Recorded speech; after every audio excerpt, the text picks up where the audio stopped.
Hello everyone, I'm George from Ireland, and this video is going to be about the so-called glorious 12th, the 12th of July. And here I am in front of King George's Hall in Liverpool, and this is the focal point of Orange parades in Liverpool, but they're not going ahead today on account of coronavirus, being postponed to the end of the month. That said, I'll take shelter now under this tree because it's unseasonably wet weather, so perhaps a good thing for the Orangemen that's not going ahead. So the 12th of July, what happens and what are people celebrating? Well, this is the focal point of the Orange Order's whole year. The Orange Order is this Protestants only fraternal society that was founded in the 1790s. It's questionable exactly when it was founded.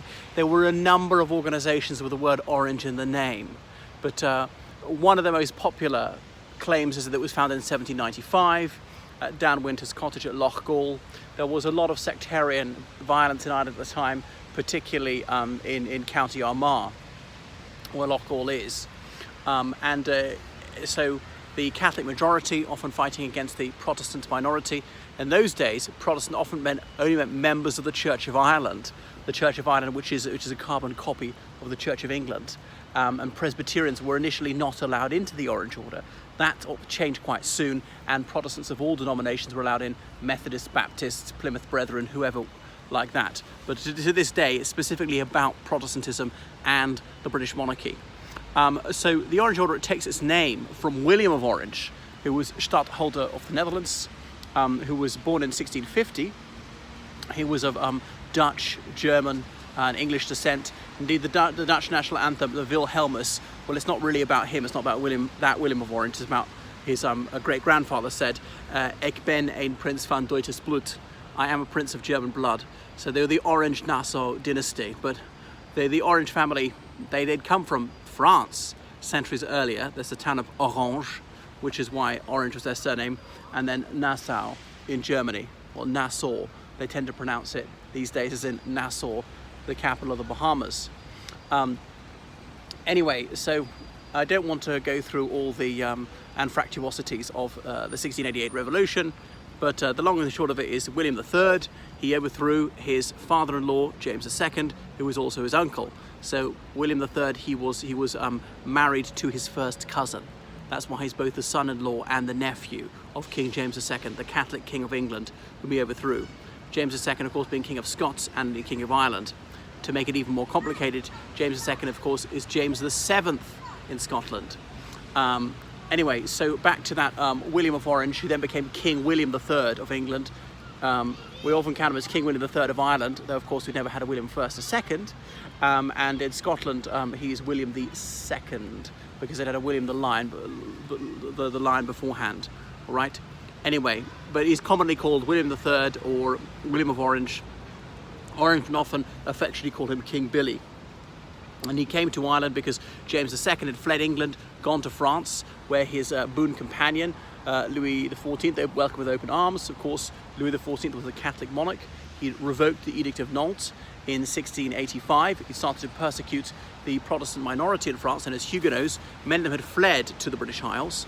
So supposedly fighting in the Catholic cause, but it's not that straightforward. Because this is part of the War of the League of Augsburg, as in the city in Bavaria. And there were Catholics and Protestants on both sides. And the Pope was very much a political leader, not just a spiritual one back then. So the Pope was a serious political player well into the 19th century. He had his an army, and that was a proper army, not just like 50 Swiss Guard as they have today. And he had his pontifical navy, which was a formidable maritime force. Indeed, it participated in the Spanish Armada. But anyway, James II came to Ireland because he thought that most of us would back him up. Something like 75% of us are Catholic. And the crucial battle was the Battle of the Boyne on the 1st of July, 1690. So why is it celebrated on the 12th of July? Well, at that time, the British Isles, we went by the Julian calendar. We only switched to the Gregorian calendar in 1752. Most of the continent had already done that. So we jumped forward 10 days. And some people said, oh, well, you're losing 10 days off your life. But they were wrong. We're just renumbering the days, same number of days you're going to live. So the Boyne is something like 50 miles north of Dublin. It was just inland from the town of Drogheda that the battle was fought, and it being the height of summer, William III's army coming down from the north of Ireland, some able to ford the river, holding their muskets high above their heads to keep their powder dry. William III was almost killed by the Jacobite artillery, Jacobites being the supporters of James II. So it was not fought very ferociously. The casualties were actually very low. Only about 5% of people became casualties. So now William III had a significant numerical advantage. He outnumbered James II about 3-2. There was one significant casualty, Marshal Schomberg, a Huguenot in the service of William III. He was killed, which is why there's a Schomberg road in Belfast named in his honour. Some of William III's comrades in that battle, they were later honoured with titles, become like the Earl of Athlone or the Duke of Ormond, or one of those is descended from one of his right-hand men. Even though the Williamites had crossed the Boyne, the day was not necessarily lost for James II. He could have fought on, but he threw in the towel very easily. He retreated to Dublin. Was he going to defend up Dublin? No, he took ship to France. So he ran away very quickly. So some of his Irish supporters would call him Seamus a Cacha, which is, how to put it, a lavatorial insult for him, that they're thinking not much of his hardihood. And so he lived out the rest of his life in France. So that was the Jacobite cause were defeated, though of course they made attempted comebacks in 1715, 1719 and 1745 in Great Britain, not in Ireland, perhaps curiously.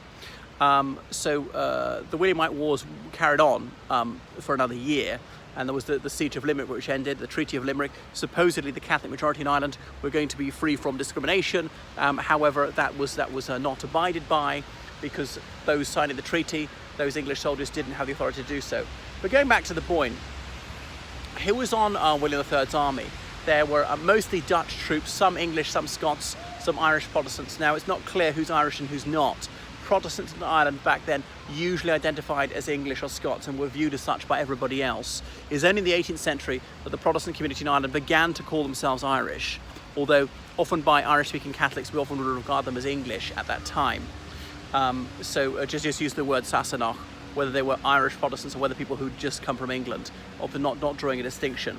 And there were various German mercenaries, French Huguenots on William III's side. So the Orange Order often sings songs about those brave young men who crossed the Boyne, they have not died in vain, or saying that their ascendants part of the Battle of the Boyne, and that's not true in very many cases. Very few of them were from Ireland or settled in Ireland afterwards. And then on James II's side, mostly Irish Catholics, a few English Catholics, a few French troops sent by Louis XIV. What's next to point out? So it's celebrated ever since 1795, the Orange Order going. Now, the Orange Order was briefly banned in the 1820s. It came back. It was sort of a lower middle class organisation.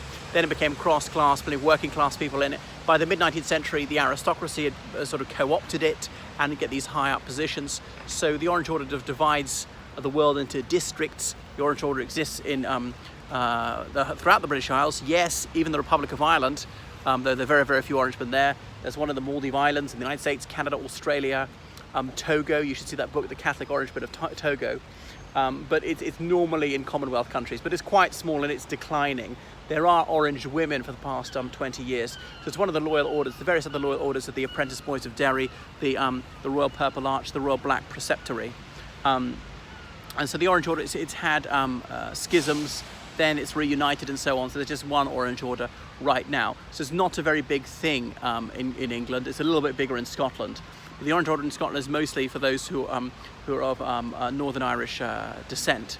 So if you convert to Protestantism, you can join the Orange Order. It's people of all races. And they're for the British monarchy so long as that monarchy remains Protestant. Supposing the monarchy to become Catholic, the Orange Order would no longer support them. Note that the Orange Order is not necessarily in favour of the Union. There's nothing in their Orange Oath about the Act of Union. And indeed, in 1800, the Orange Order campaigned against the Act of Union, thinking that it would lead to Catholic emancipation, which it eventually did, 29 years too late. There we go. And it had a strong link to the Ulster Unionist Party, which used to be the major party of Northern Ireland for about 90 years. And there was the Ulster Unionist Council, which was the governing body of the Ulster Unionist Party, and the Orange Order has some ex officio members thereof. So the Prime Ministers of Northern Ireland, or the leaders of the Ulster Unionist Party, all of them were members of the Orange Order. Ulster Unionist MPs, almost like all but 3 or something, were members of it. Enoch Powell wasn't, Lady Sylvia Herman, and I can't remember the other one who wasn't a member of the Orange Order.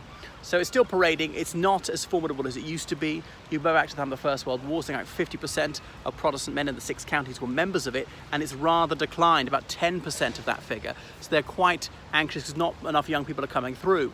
But it might be due to a reduction in the salience of a denomination in a person's identity, and the troubles has fallen away. It was also a friendly society, functioned a little bit like a trades union. Not they're all the same sort of work, but you paid some money into the fund and they would help you out if you're unemployed or ill, or helping widows and orphans and so forth.